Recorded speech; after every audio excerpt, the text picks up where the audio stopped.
Redescobrindo a Segunda Guerra.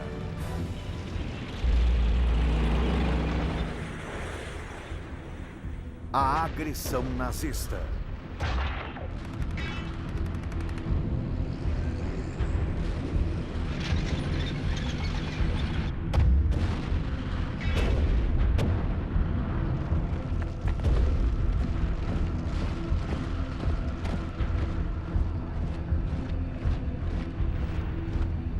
Berlim, 1945. A Europa foi libertada do reinado do terror nazista. O Exército Vermelho está travando suas batalhas finais.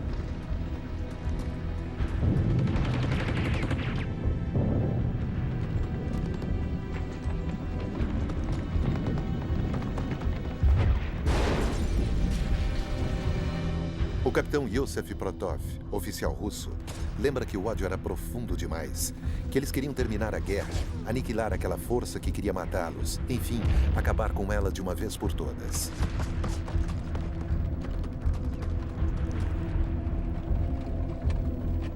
Os dias de Hitler estão contados. Ele deixa seu bunker para produzir um espetáculo final, como visto neste filme de propaganda. Haveria um soldado ou uma criança desejando morrer por ele?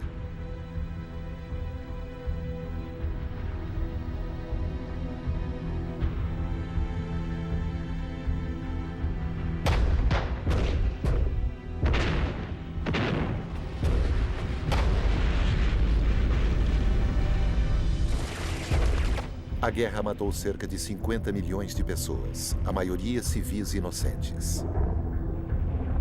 Para as mulheres da Alemanha, a provação continuaria mesmo depois de os canhões silenciarem. O livro, Uma Mulher em Berlim, é um relato profundamente perturbador sobre o estupro de mulheres alemãs pelos russos em 1945.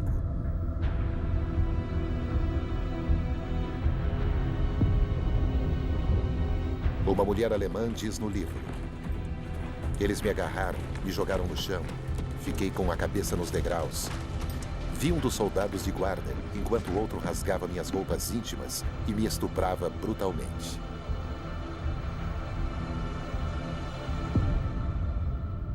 Mas então diríamos, melhor ter um russo em sua barriga do que um americano sobre sua cabeça.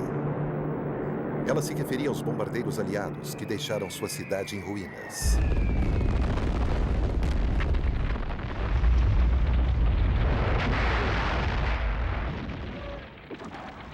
A Kurfürstendamm, a avenida mais elegante de Berlim, 13 anos antes.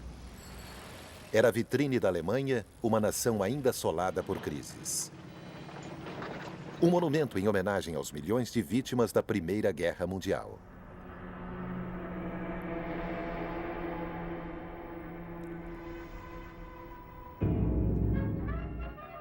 Marlene Dietrich está cantando O Anjo Azul, em Berlim-Alexanderplatz. Thomas Mann está saboreando seu Prêmio Nobel de Literatura à sombra das árvores da Avenida Unter den Linden. Berlim é um importante centro cultural da Europa, uma das cidades mais abertas e tolerantes do mundo.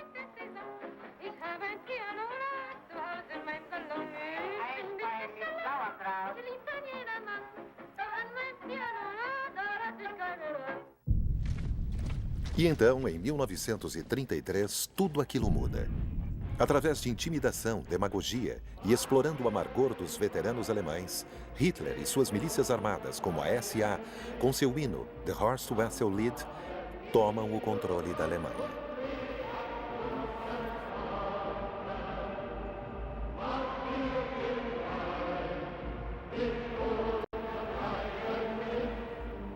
Os nazistas se aproveitam do fato de a esquerda alemã estar dividida e parece até mesmo que Hitler, com sua saudação revolucionária de punho erguido, quer ficar a seu lado.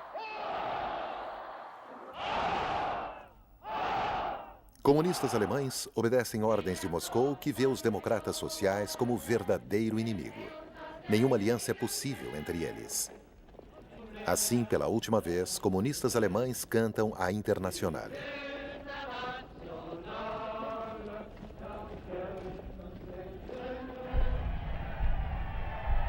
Hitler chega legalmente ao poder em 30 de janeiro de 1933. Em poucos meses, sua ditadura está firmemente estabelecida. Ele se torna Die Führer, o líder. Seus apoiadores se erguem e gritam: Heil Hitler! Mas nem todos os alemães estão totalmente convencidos. Por isso, na Alemanha, Hitler repete insistentemente seus simplistas slogans nacionalistas.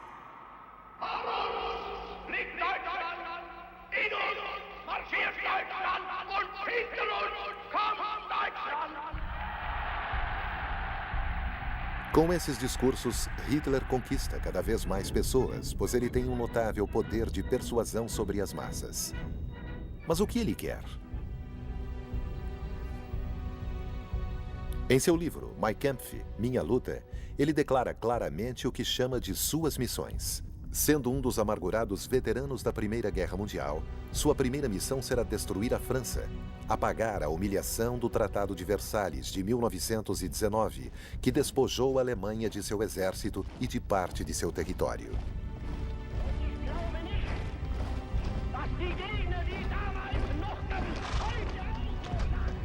Em seguida, ele quer conquistar o que ele chama de Lebensraum, espaço vital.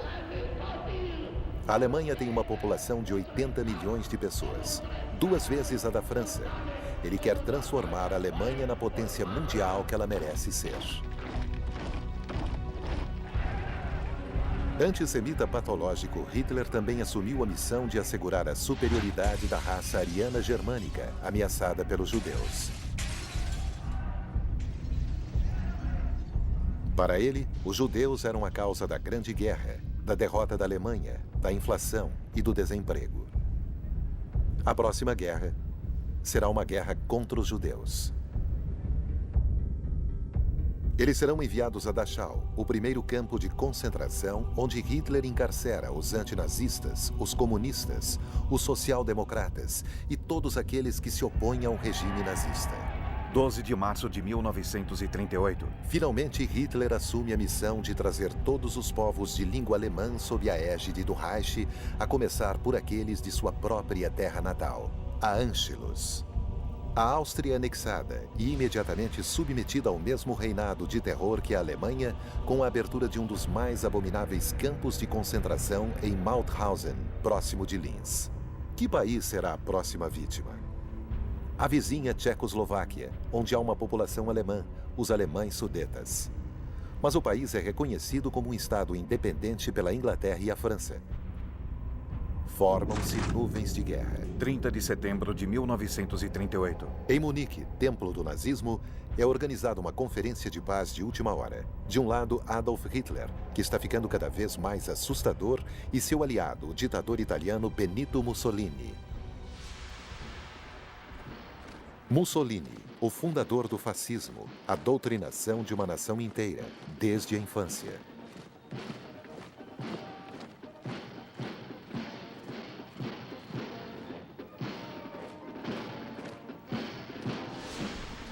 Do outro lado, as democracias ocidentais, vitoriosas, mas exaustas devido à Grande Guerra. Neville Chamberlain, o conservador primeiro-ministro britânico, e Édouard Daladier, o radical socialista e premier francês, querem manter a paz.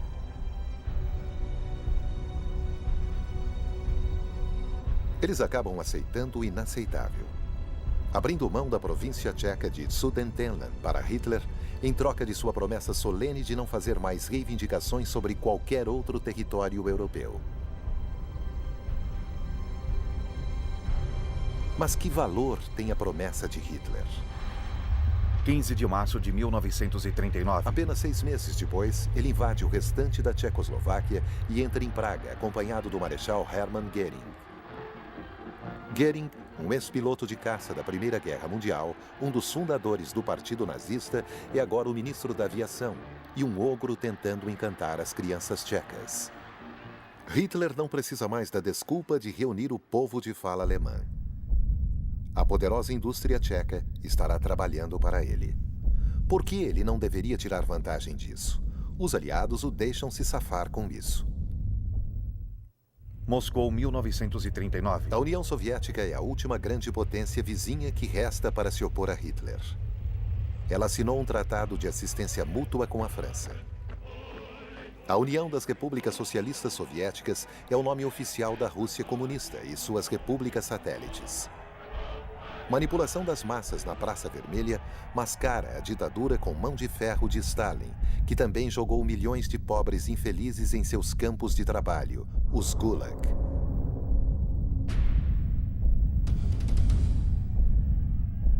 A industrialização e a militarização forçada fizeram da União Soviética uma grande potência. Apesar de seu medo do comunismo, as potências ocidentais contam com a União Soviética.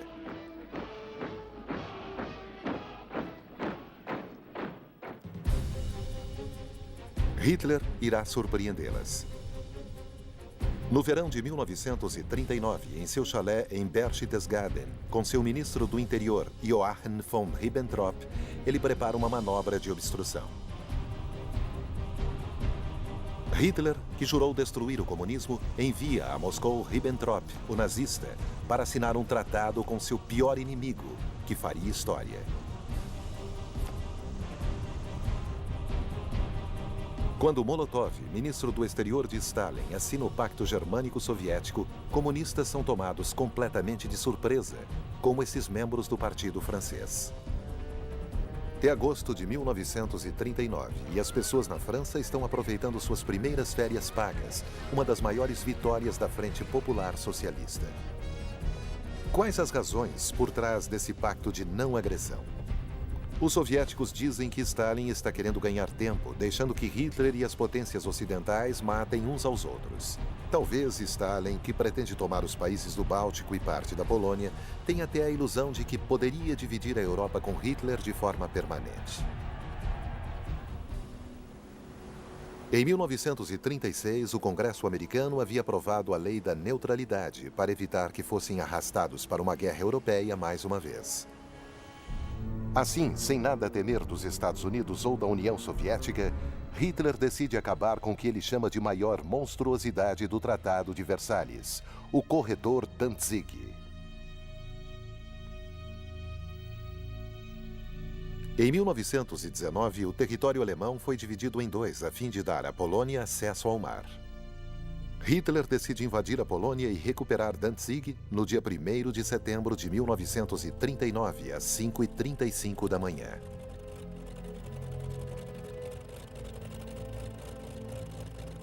Primeiro de setembro de 1939. O primeiro tiro de canhão da Segunda Guerra Mundial é disparado contra Danzig.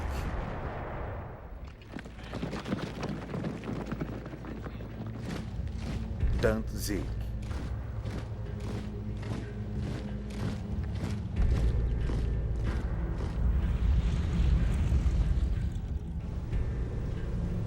Hitler está convencido de que franceses e britânicos não irão tomar qualquer atitude. Entretanto, os dois governos se reúnem imediatamente e enviam a ele um ultimato, exigindo que ele cesse toda ação militar contra a Polônia. Hitler declara: "Nossos inimigos são pequenos vermes." E acrescenta: "Quem quer se meter em uma guerra mundial por Danzig?" 3 de setembro de 1939. Às 11 da manhã, o embaixador da Grã-Bretanha em Berlim entrega uma declaração de guerra. Às 5 da tarde, a França declara guerra contra a Alemanha. Hitler mal pode acreditar. Generais alemães estão diante do pior dos cenários: guerra em duas frentes. Mas a sorte está lançada. Hitler envia a Wehrmacht, as forças armadas da Alemanha nazista, para a Polônia.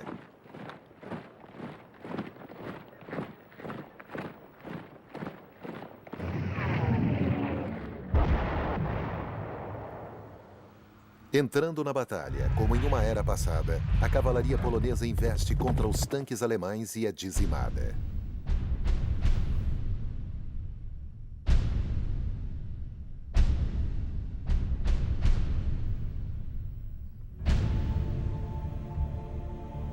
França, 3 de setembro de 1939.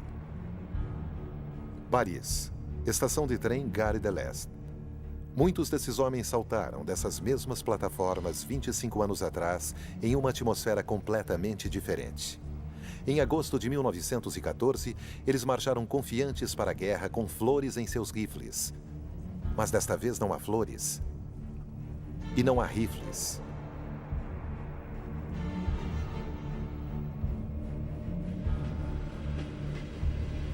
Ninguém quer lutar nessa guerra.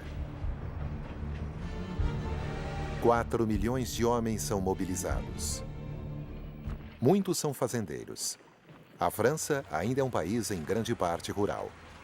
Eles partem para a fronteira alemã a pé, com seus oficiais os acompanhando a cavalo. Exércitos ainda dependem muito de cavalos, e eles são requisitados no mundo todo. A motorização ainda não conseguia suprir o necessário.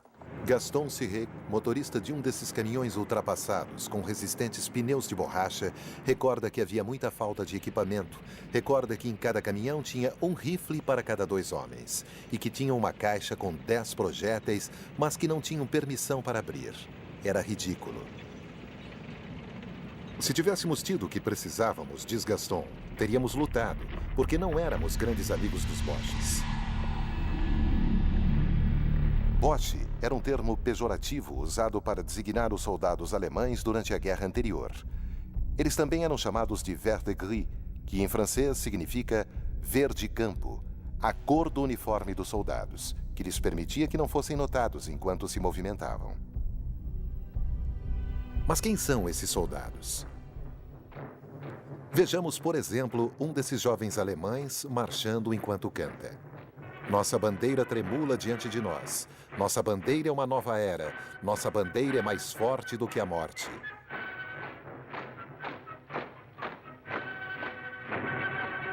Seu nome é August von Kaganeck e escreveu: Eu achava que a carreira militar era a escolha correta. Meus pais também pensavam assim. Meu pai dizia: pelo menos ali, você ainda pode abrir sua boca e dizer o que quer, e não tem que fazer aquela saudação nazista.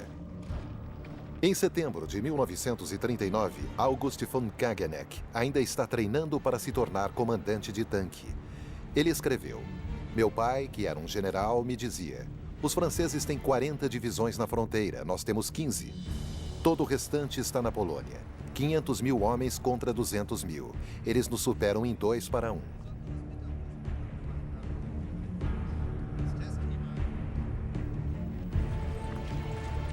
Forças francesas atacam em 7 de setembro de 1939, 4 dias depois de declararem guerra. Essa ofensiva, lançada para mostrar à opinião pública que a Polônia não havia sido abandonada, avança 8 quilômetros na região do Saar. O Departamento de Cinema do Exército Francês mostra os espólios da guerra. Bicicletas. Como se pode ver com esses felizes ciclistas, que recuperaram as bicicletas que haviam sido abandonadas nos vilarejos alemães.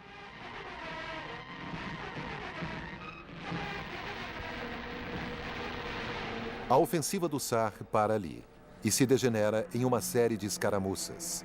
Ataques por comandos de elite liderados pelo herói Joseph Darnan, que recebe a menção na ordem do dia de primeiro soldado da França.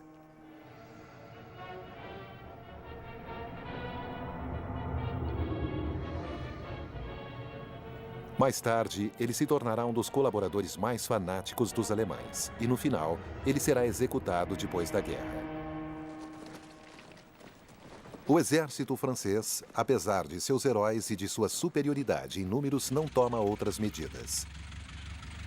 O general Maurice Gamelin, de 67 anos, é o comandante-chefe das forças aliadas franco-britânicas em terra. Os franceses são mais numerosos que os britânicos, que também acreditam que essa guerra não é para valer e que logo terminará.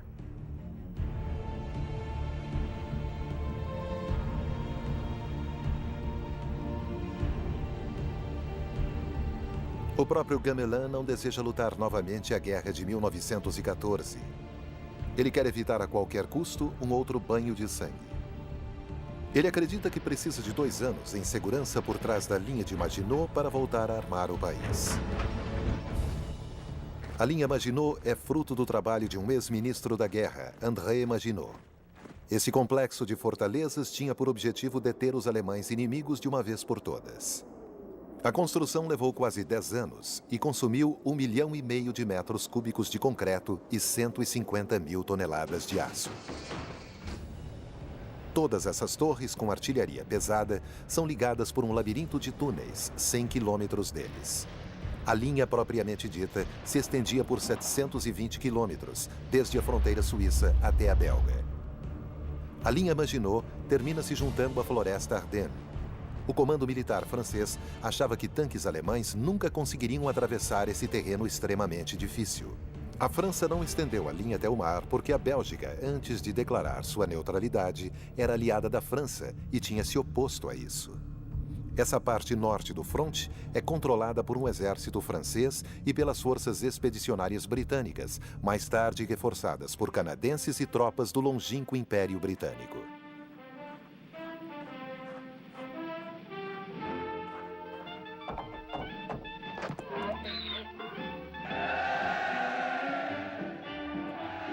Na Grã-Bretanha, uma música popular na época era The Washing on the Siegfried Line.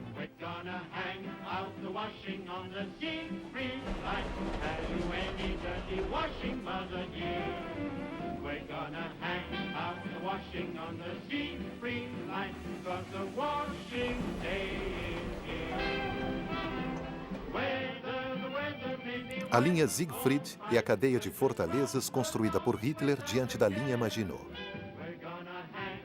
Os alemães não atacam. Eles continuam tentando evitar uma segunda frente. Mas os franceses tomam algumas precauções. Eles evacuam a população de Alsácia-Lorena para as regiões de Périgord e Charente, ao sudoeste.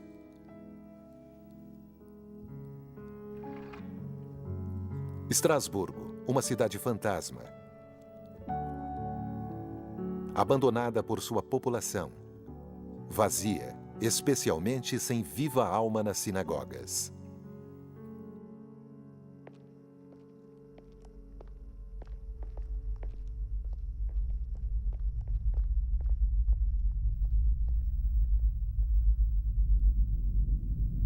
Varsóvia, setembro de 1939. Em setembro, Hitler ordena o bombardeio de Varsóvia. A cidade está cercada, mas ainda resiste.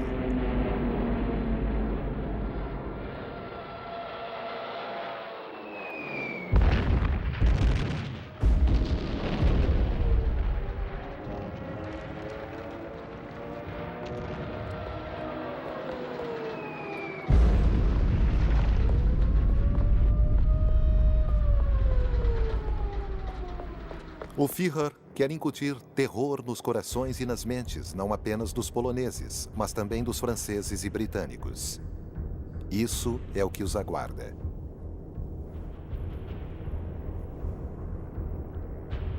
Nova York, setembro de 1939. O mundo está horrorizado. Em Nova York, o bombardeio de Varsóvia está nos luminosos em Times Square e nas primeiras páginas de todos os jornais. Franklin D. Roosevelt, presidente dos Estados Unidos, dirige-se à nação. This nation will remain a neutral nation, but I cannot ask that every American remain neutral in thought as well. Even a neutral has a right to take account of facts. Even a neutral cannot be asked to close his mind or to close his conscience. O bombardeio de Varsóvia mostra o quanto as cidades são vulneráveis. Paris começa a proteger seus monumentos e esconde nas províncias as obras de arte de seus museus. Inúmeros abrigos antiaéreos são construídos em Champ-de-Mars e na base da Torre Eiffel, e há frequentes exercícios de ataque aéreo.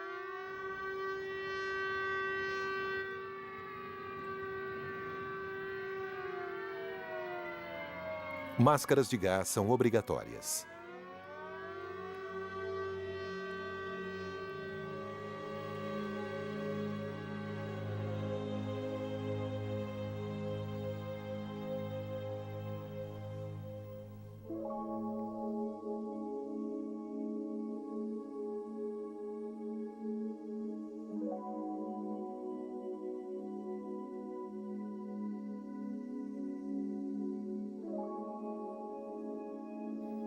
Gases tóxicos eram usados na Primeira Guerra Mundial e agora todos têm medo deles, até mesmo os cavalos.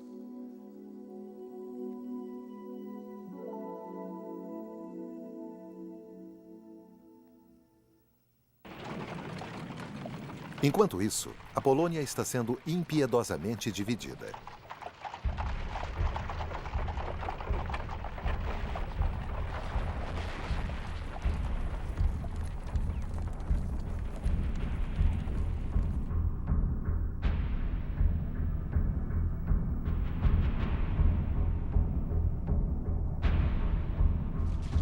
Como havia sido previamente acordado com Hitler, os soviéticos invadiram a metade leste da Polônia. Aqui, soldados alemães e soviéticos se confraternizam, uma visão incongruente para dizer o mínimo. Os nazistas distribuem folhetos que dizem: o exército alemão saúda o exército vermelho de trabalhadores e fazendeiros, pelo qual sempre tiveram o maior respeito. O exército polonês se rende aos alemães e, no leste, aos soviéticos.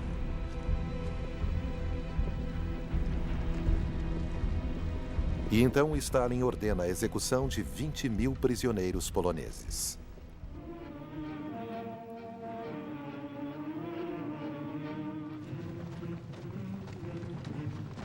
Ele quer eliminar a elite desse país que pretende anexar. 4.500 oficiais poloneses são executados com uma bala na cabeça na floresta de Katyn, próximo a Smolensk, na Rússia.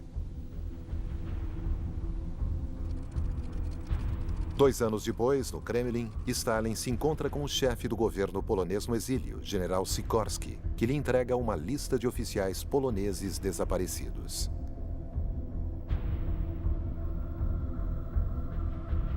Os soviéticos negam terem tido qualquer participação nisso.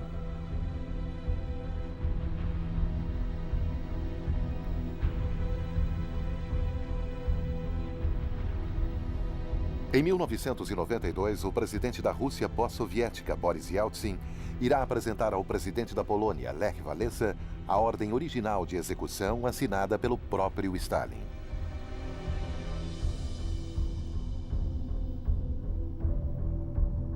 Ocupando metade da Polônia, Stalin está, de fato, se colocando à mercê de Hitler, que precisa de uma fronteira comum com a União Soviética para facilitar seus planos para a invasão da Rússia.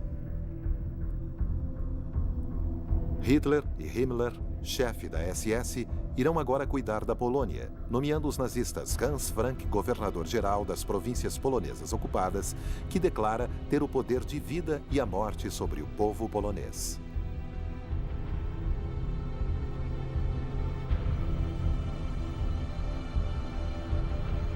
Depois da guerra, ele será julgado em Nuremberg e enforcado por crimes contra a humanidade.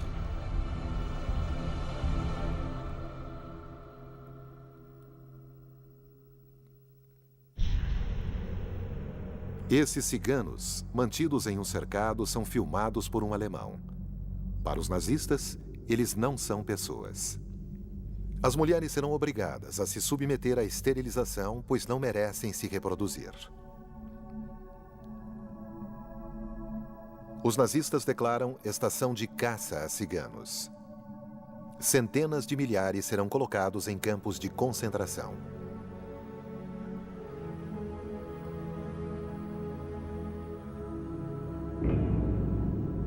Começa a provação do povo judeu.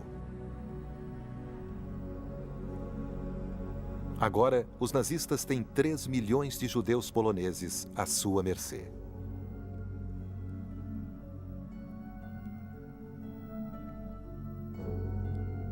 Hitler ainda não sabe ao certo o que fazer com eles. Enquanto a guerra está seguindo a seu favor, ele considera deportá-los para o leste ou até mesmo enviá-los de navio para Madagascar. Somente quando o desfecho da guerra torna-se menos certo é que Hitler e seus cúmplices desencadeiam uma loucura de ódio e assassinato. A solução final.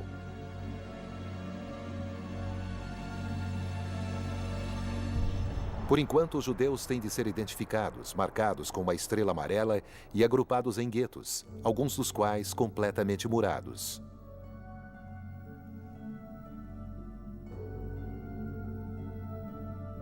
No diário de uma dessas pessoas desafortunadas se lê: é angustiante ver as cenas vergonhosas de violência que acontecem diante de nossos olhos.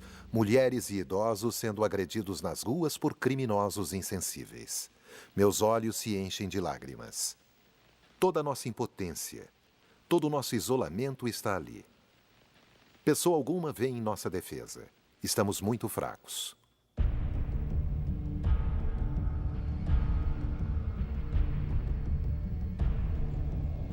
Gueto de Lodz. Todas as grandes cidades da Polônia terão suas prisões gueto, onde judeus alemães, austríacos e tchecos também serão presos. Os judeus aqui se sentem confiantes de que talvez um dia eles possam voltar para suas casas. Eles não sabem que vão morrer de fome e de frio.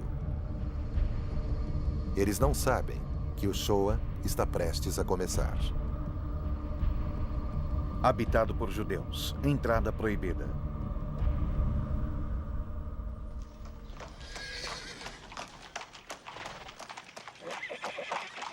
Varsóvia está em ruínas. Hitler vem para ser filmado por uma equipe de propaganda, vista aqui em um carro ao fundo.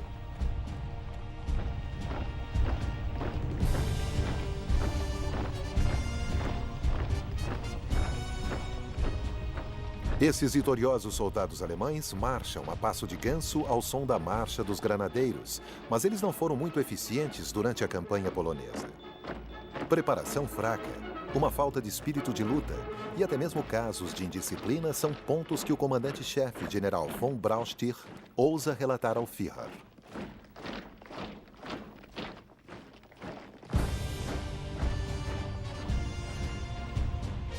Hitler fica furioso, mas ele é imune à dúvida e ordena que seja preparado o ataque do Oeste, um ataque aos Países Baixos, Bélgica e França. Alguns de seus generais acham loucura. Alguns deles começam a arquitetar um plano para derrubar o Führer. Esse é um momento crucial. O curso da história está na balança. 8 de novembro de 1939. Hitler escapa por pouco de uma tentativa de assassinato. É como se ele desfrutasse de algum tipo de proteção divina. Ao comparecer ao funeral das vítimas, ele já não é mais o mesmo homem. Seu poder sobre o exército e sobre o povo alemão ficou ainda maior. Ele diz aos seus generais que a sua decisão é irrevogável, que atacará a França no momento certo, ou será vitorioso, ou morrerá tentando. Mas Hitler ainda não tem certeza sobre atacar o Oeste, pois ele diz também que a guerra é como abrir a porta de um cômodo escuro, que nunca se sabe o que vai acontecer.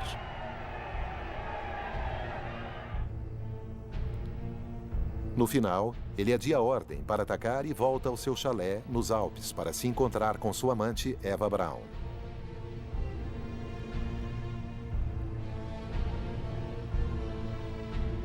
Ela fez esse filme no secto de Hitler, do arquiteto do Reich Albert Speer, que faz longas caminhadas com Hitler. Speer recorda que Hitler queria rebatizar Berlim como Germânia e que já tinha uma maquete da futura praça Adolf Hitler, com um domo inspirado pela Basílica de São Pedro, em Roma, mas 17 vezes maior. Speer diz então a Hitler que aquilo seria um alvo ideal para bombardeiros.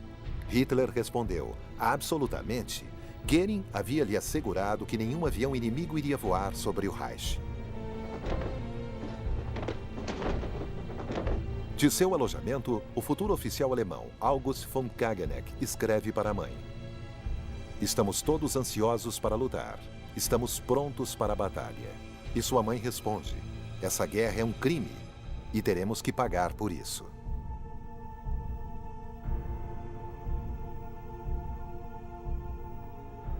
E então a guerra entra em uma fase nova e bizarra.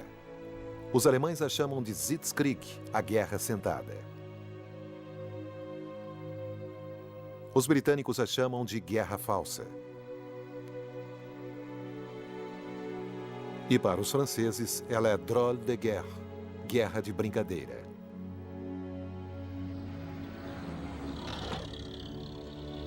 Um período de espera longo e estranho, especialmente difícil para as mulheres.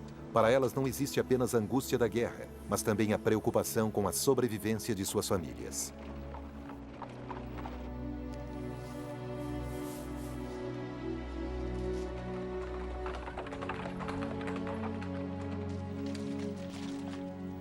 Assim como na última guerra, os soldados cavam trincheiras e tentam fazer o melhor.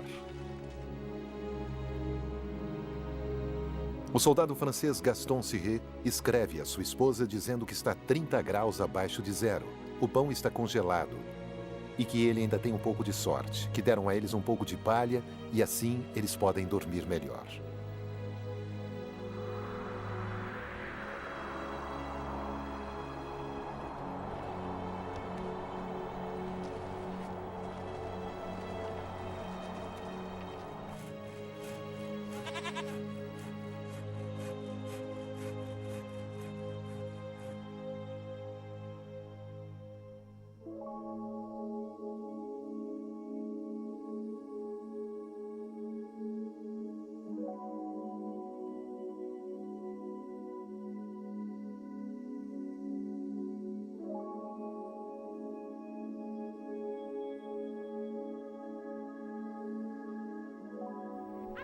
Josephine Baker.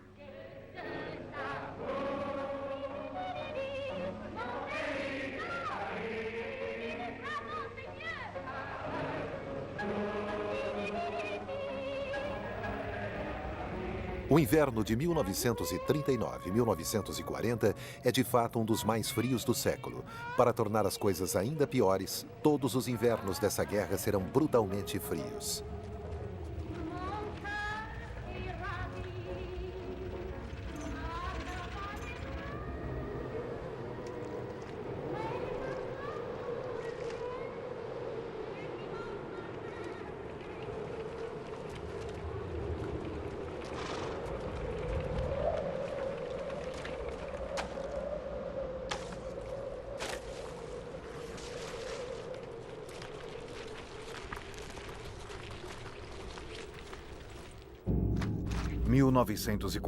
O comandante-chefe, General Gamelin, está esperando que os alemães ataquem pela Bélgica e se movimentem em direção a Paris através dessa planície aberta, como em 1914.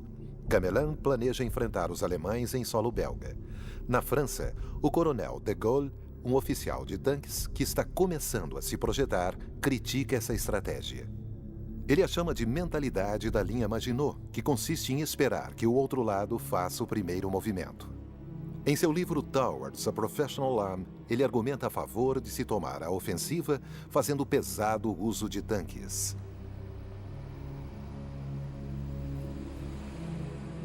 A França está fabricando 300 tanques por mês, mas eles estão sendo dispersados em todos os sentidos para dar apoio à infantaria.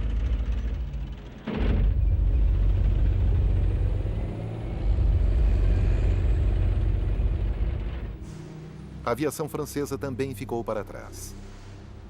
A França fez um pedido de 4.000 aviões aos Estados Unidos, apesar da crescente tendência isolacionista defendida por Charles Lindbergh, o herói que fez o primeiro voo transatlântico solo e agora é um importante incentivador do movimento America First. If you believe in an independent destiny for America, if you believe that this country should not enter the war in Europe, we ask you to join the America First Committee in its stand. É a voz isolacionista dos Estados Unidos e de personalidades públicas como Henry Ford, o antissemita fabricante de carros. Ou como Joseph Kennedy, embaixador americano em Londres que é contra a guerra, enquanto seu filho, John, o futuro presidente Kennedy, apoia as democracias europeias. Simpatizantes dos nazistas nos Estados Unidos também contribuem para o clima exaltado que reina no início do ano de 1940. Na Europa, a União Britânica de Fascistas também está bastante ativa. Até o momento, ela está banida. Oswald Mosley, o Führer inglês, desafia o governo bem no centro de Londres. Ele irá passar os próximos anos na prisão.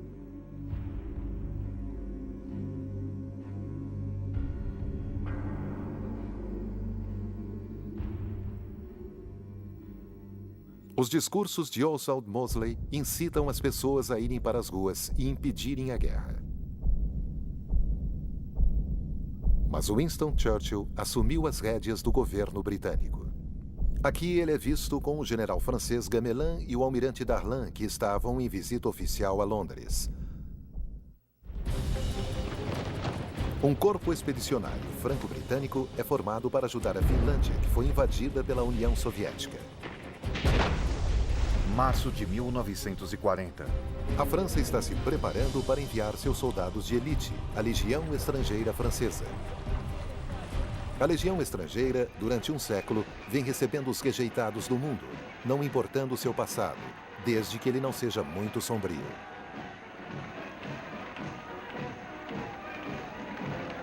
Seu quartel-general em Sidi Belab, na Algéria, agora conta com um grande número de espanhóis republicanos que fugiram de seu país depois da vitória fascista de Franco. Agora, eles estão ansiosos para lutar contra os nazistas que apoiaram Franco. Todos eles farão a longa viagem à França.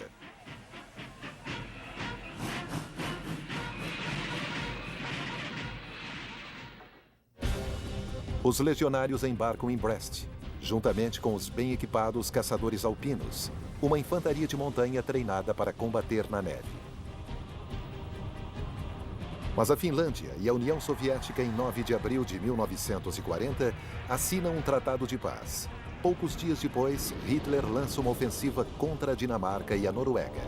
A Blitzkrieg, a Guerra Relâmpago. A Wehrmacht toma Oslo em 2 dias. Hitler tenta proteger a Rota do Ferro. O ferro é indispensável para o esforço de guerra alemão, e 50% de seu minério de ferro sueco é embarcado pelo porto da Noruega de Narvik.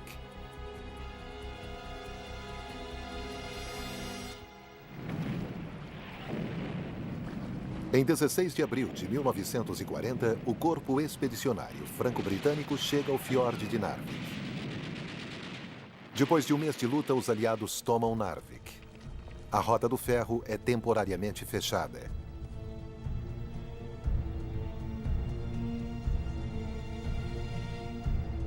Essa vitória é boa para o moral francês e dá credibilidade a seu lema. Venceremos por sermos os mais fortes. Mas o corpo expedicionário terá de abandonar Narvik. E pelo restante da guerra, um carregamento de trem atrás do outro com minério de ferro sueco alimentará a máquina de guerra alemã. Os franceses são trazidos de volta para casa, pois os alemães acabaram de lançar sua ofensiva no Ocidente. Em 9 de maio de 1940, Hitler deixa Berlim em seu trem particular, chamado América, em direção oeste, para o novo quartel-general próximo da fronteira francesa. Hitler anuncia que a ofensiva apenas havia começado.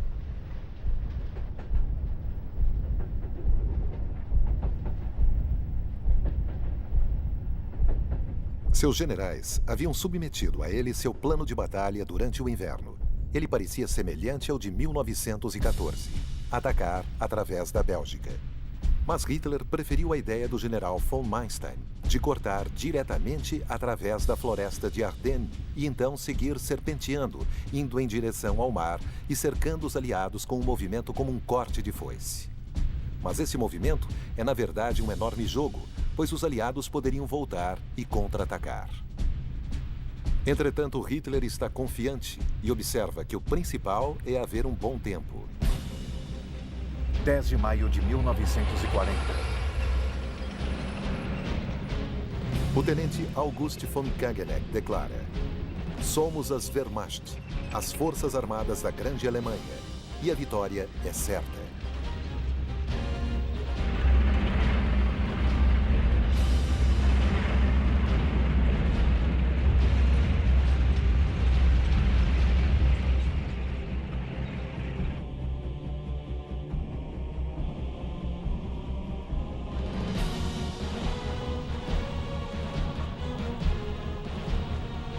Para os soldados alemães, sua terra natal está em perigo. Afinal, foram os franceses que declararam guerra contra a Alemanha. Durante a madrugada de 10 de maio de 1940, paraquedistas alemães saltam sobre a Holanda. Sua missão é tomar pistas de aterrissagem e pontes por toda Rotterdam. Ao mesmo tempo, Hitler lança sua máquina de guerra contra a Bélgica.